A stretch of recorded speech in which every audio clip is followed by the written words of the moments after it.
কেমন আছেন আপনারা? খারাপ থাকলেও করার কিছু নেই, ডিউটি করা লাগবে।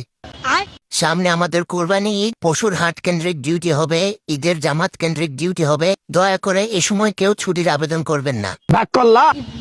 আপনারা এমন এক চাকরি করেন, শুক্রবার নাই, শনিবার নাই, ঈদের দিন নাই, শর্ট করে নাইট, নাইট করে শর্ট ডিউটি করা লাগে। তারপরও পাবলিক মনে করে আপনারা কিছুই করেন না। কথাটা ঠিক না বেঠিক? কথাটা ঠিক না ঠিক ঠিক রাগ করলা? রাগ করলেও করার কিছু নেই, ডিউটি করা লাগবে। আর চাকরি করতে মন না চাইলে 1 নাম্বার গেট খোলা আছে। Wait a minute. Who are you? আমি আপনাদের মেজর জি। এই আদেশগুলো আমার না, কর্তৃপক্ষের। বাপরে! সময় বেশি নিব না।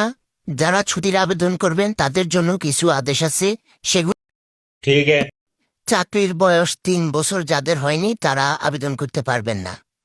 সর্বশেষ ছুটি বুক করার সময়কাল 5 বছর হতে হবে।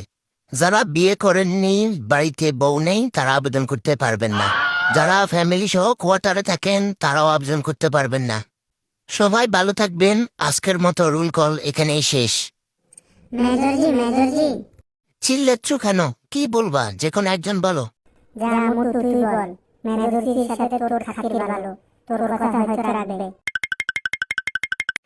মেজরজি, আমাদের তো বউ নেই কিন্তু গার্লফ্রেন্ড আছে, তাহলে কি আমরা আবেদন করতে পারবো? আরে এরা কারা, কোত্থেকে এলো এরা?